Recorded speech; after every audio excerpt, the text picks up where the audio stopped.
Nous allons commencer donc ce colloque de restitution et de prospective du programme interdisciplinaire USPC La personne en médecine. Et je vais donner la parole à notre collègue Édouard Kaminski, qui est vulcanologue spécialiste de la dynamique des fluides géologiques. Ça m'impressionne toujours, la vulcanologie. Et qui surtout est ici au titre de vice-président de l'IDEX, du SPC momentanément, et par la suite de l'Université de Paris. Donc Frédéric Dardel, qui est l'administrateur provisoire, ne pouvait pas venir ce matin et nous prie de l'excuser. Et Édouard va remplir la fonction d'ouverture pour la communauté de l'université qui est la nôtre encore. Madame Clérici ne pouvait pas venir ce matin, elle avait prévu de venir demain matin et finalement elle est convoquée au ministère. Donc nous aurons demain matin le vice-président du conseil d'administration qui la représentera et qui saluera au nom de Paris Diderot ce colloque. Donc cher Édouard, je te passe la parole et j'attends toutes les bonnes nouvelles que tu vas nous annoncer. Bonjour, donc je suis très heureux d'être avec vous ce matin. Je ne vais pas rester très longtemps parce que malheureusement je mets en pratique certaines des thématiques de recherche qui sont les vôtres, puisque j'ai un rendez-vous médical un petit peu plus tard. Donc, tout d'abord, je voudrais vous dire combien on peut se féliciter de la dynamique du programme et de son potentiel très fort pour jouer un rôle important dans le nouvel IDEX. Et ceci étant dit, je vais essayer de vous donner quelques informations sur la vision qui est la nôtre à ce stade de ce nouvel IDEX. Alors la première chose, c'est que vous noterez que je parle de nouvel IDEX et pas d'IDEX 2. C'est parce qu'il faut bien saisir que la philosophie de ce nouvel IDEX est assez différente.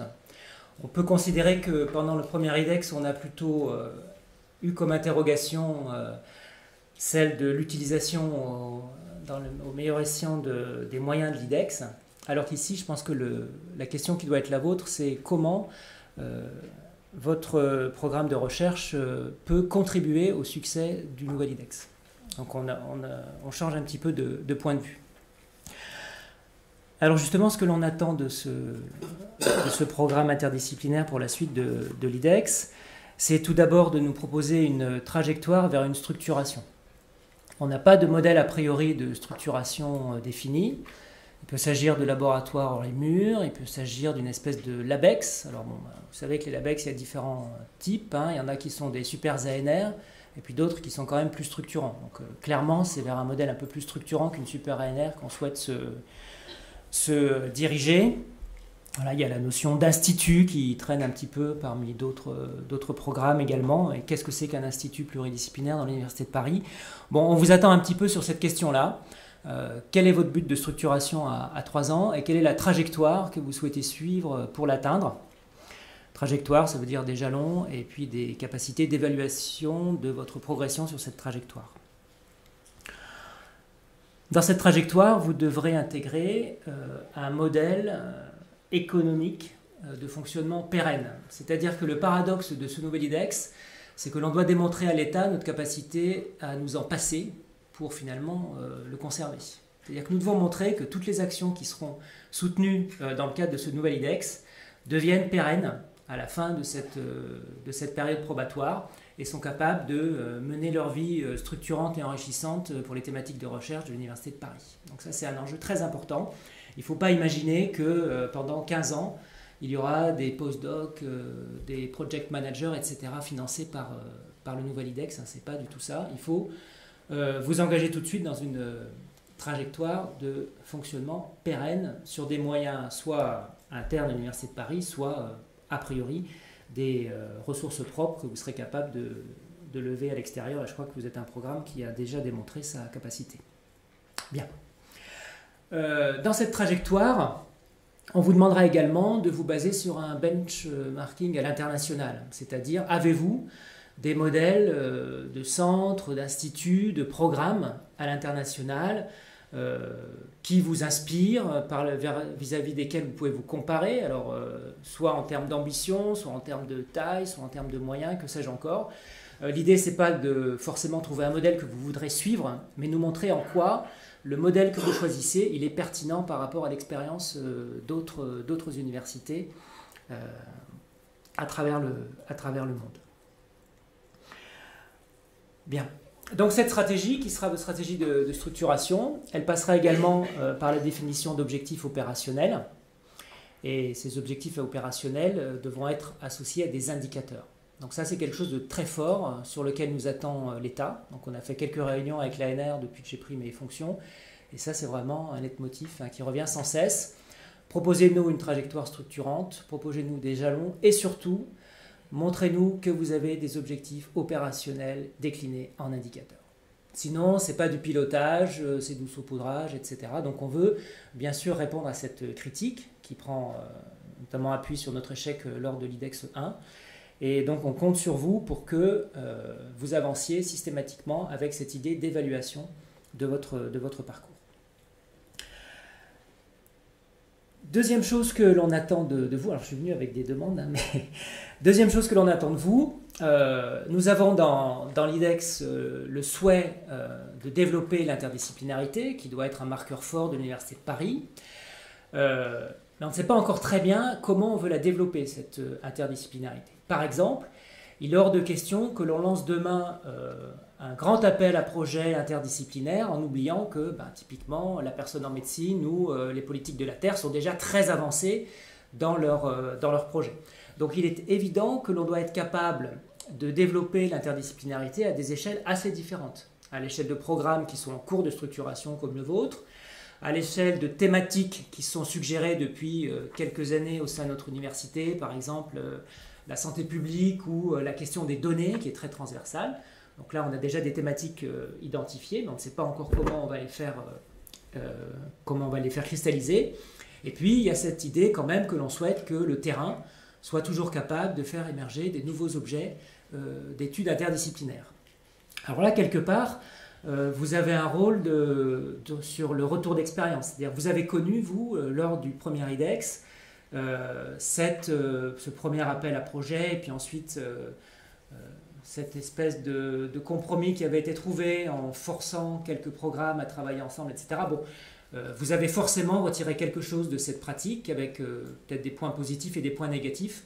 Donc probablement que quand vous nous proposerez votre trajectoire, on vous demandera aussi de nous faire des propositions sur, de votre point de vue, la meilleure façon d'accompagner cette émergence de la pluridisciplinarité au-delà de votre programme qui, comme je disais, est déjà bien avancé. Nous avons l'idée peut-être derrière de faire émerger quelque chose qui serait, je ne sais pas comment il faut l'appeler, est-ce que c'est une maison de l'interdisciplinarité, une fabrique de l'interdisciplinarité, enfin quelque chose qui soit assez visible et qui nous permette comme ça de nourrir cette interdisciplinarité avec peut-être des moyens dedans. Ce que j'ai en tête, c'est une demande qui commence déjà à être récurrente sur alors des community managers, des project managers, des responsables de communication. Bon, on va peut-être éviter de créer ce type de poste dans tous les programmes disciplinaires et plutôt essayer de mettre les choses en commun. Donc ces moyens transversaux pourraient peut-être être mis dans cette fabrique de l'interdisciplinarité qui par ailleurs aurait un rôle dans ce soutien à l'interdisciplinarité à toutes échelles. Bien. Autre enjeu important de l'IDEX, il y a celui de la formation continue. Alors ce n'est pas forcément un enjeu qu'on a choisi nous en tant qu'Université de Paris, mais ce sont des enjeux qui nous sont imposés par le gouvernement, qui sont imposés à tous les IDEX. C'est-à-dire que dans la convention que nous sommes en train de discuter avec l'ANR, il y a deux parties. Il y a une partie qui nous est propre, qui correspond aux enjeux qui sont identifiés par l'Université de Paris, donc depuis la fusion jusqu'à les partenariats internationaux que nous choisirons, etc. Et puis des enjeux gouvernementaux sur ce que le gouvernement attend des IDEX.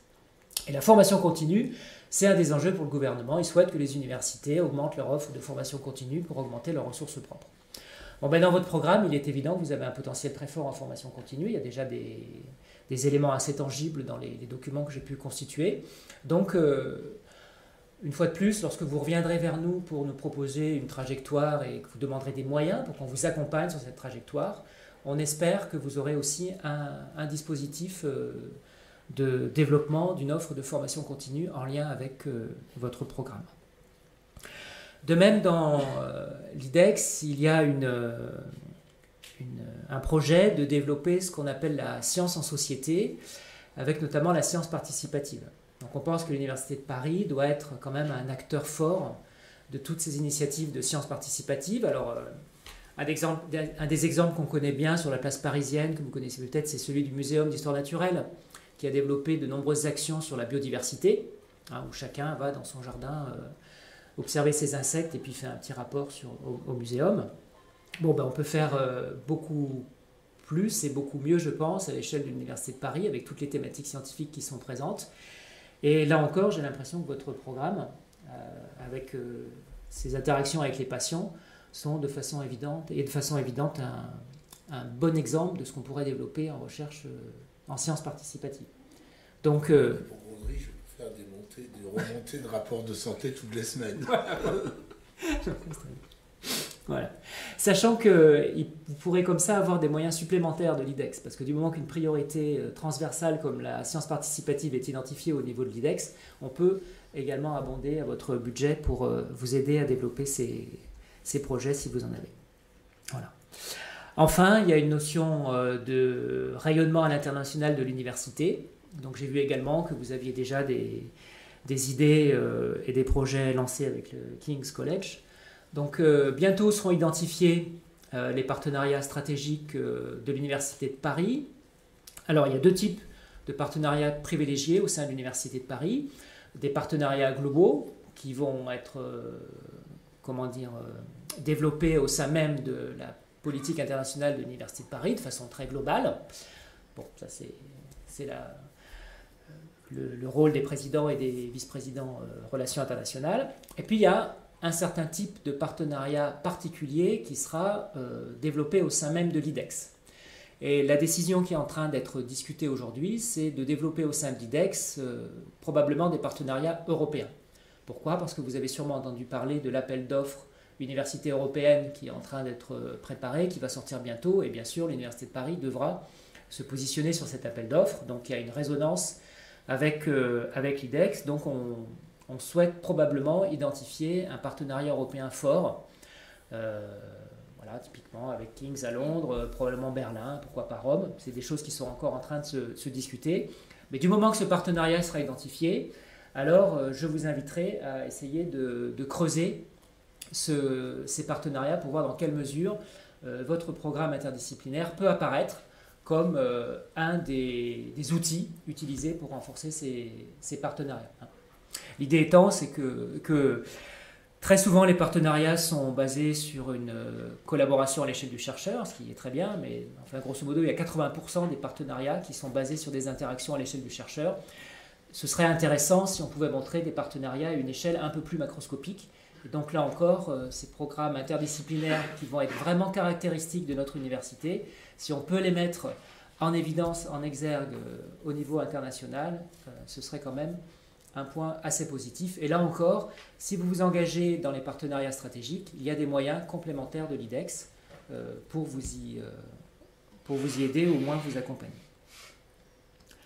Voilà, donc je pense que c'est tout ce que j'avais à vous dire. Je peux répondre à quelques questions si vous le souhaitez. Est-ce qu'il y en a? C'est lui.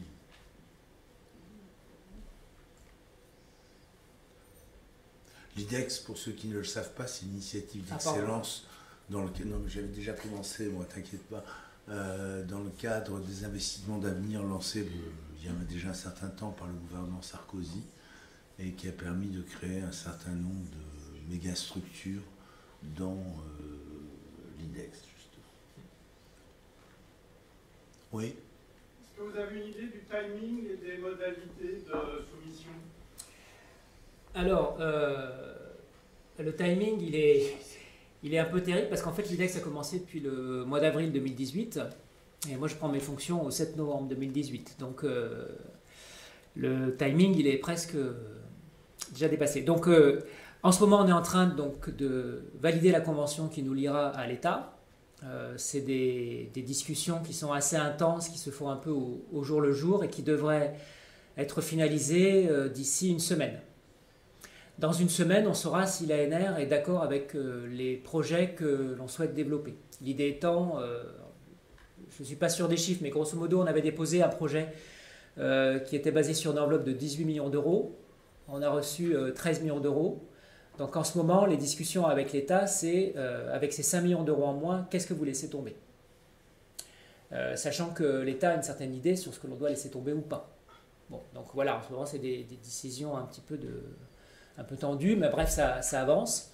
Du moment qu'on aura l'accord, on va dire, de l'ANR et du secrétariat général pour l'investissement sur cette convention, elle passera devant le CA du SPC, qui pour l'instant est le porteur de l'initiative, et ça devrait être signé par le Premier ministre courant du mois de janvier. Donc moi, mon but, c'est qu'au printemps, finalement, dès le mois de janvier, je puisse revenir vers vous avec des demandes un peu plus explicites et qu'on rentre dans le dialogue et que au cours du printemps, vous soyez en capacité de faire des premières propositions sur votre trajectoire à grande échelle, bien sûr, et de premiers objectifs opérationnels. Parce que nous devrons rendre des comptes à l'ANR pour l'année 2018, dès le printemps 2019.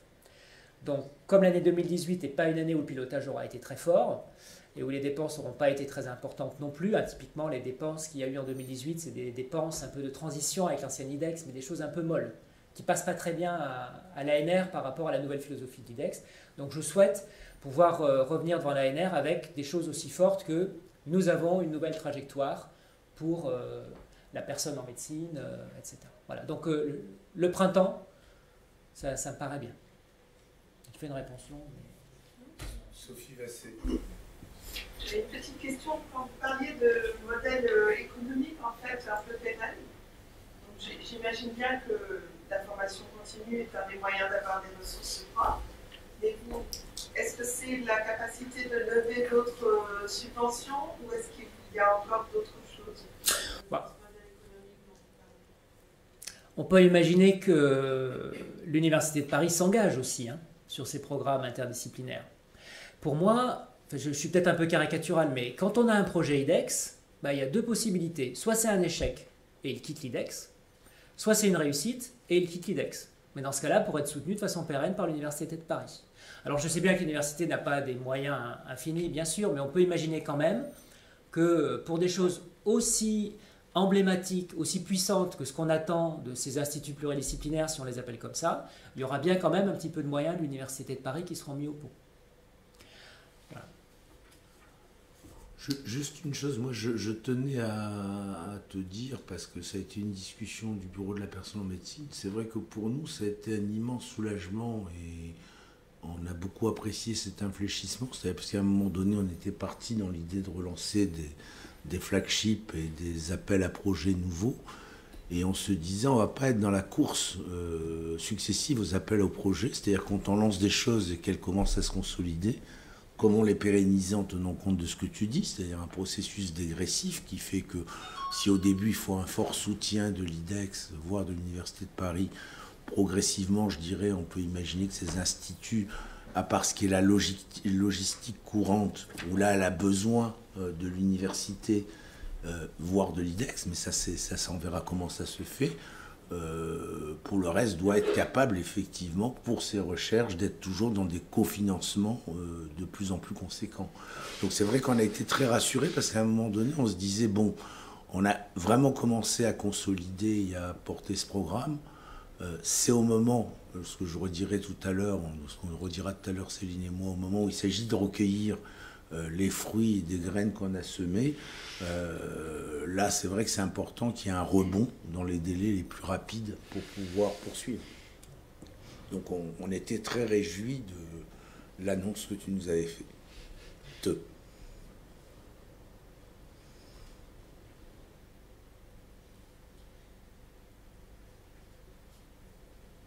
En tout cas, merci beaucoup d'être venu. J'espère qu'on pourra vous faire un petit compte-rendu très vite du colloque avec aussi les...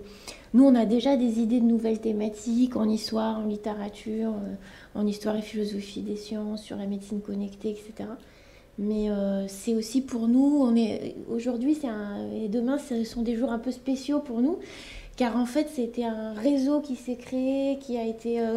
où chaque projet a construit, non pas dans son coin, mais quand même a produit dans le cadre d'une architecture qu'on a voulu cohérente, chacun a quand même butiné et travaillé dans son coin. Et là, dans ces 2 jours-là, on va pouvoir précisément créer une nouvelle dynamique à nouveau, véritablement. Elle n'a jamais cessé d'être collective, mais là, elle va être concrètement tournée vers l'avenir. Donc on ne manquera pas de vous tenir au courant des points les plus saillants.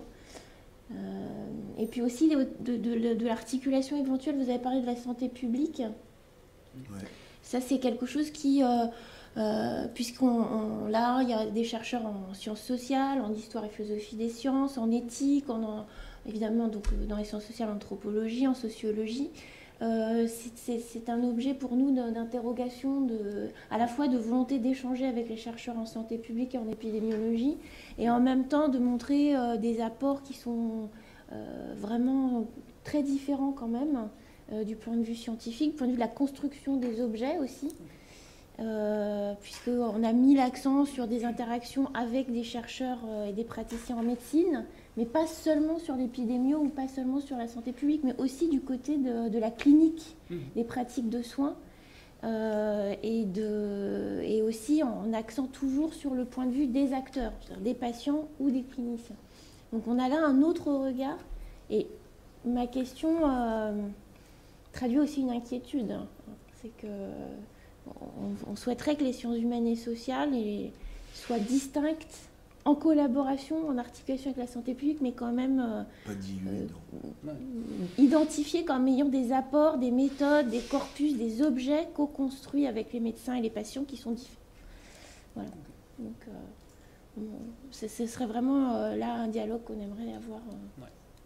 Bon, ça, en termes de timing, ça sera un dialogue dans un second temps, c'est sûr, puisque pour l'instant... comme tous les serpents de mer, c'est difficile de savoir ce qui sera fait en santé publique, mais ça sera fait dans le dialogue, hein, c'est sûr, parce que là... Je crois que c'est le maître mot de la journée. Okay. Merci. Merci.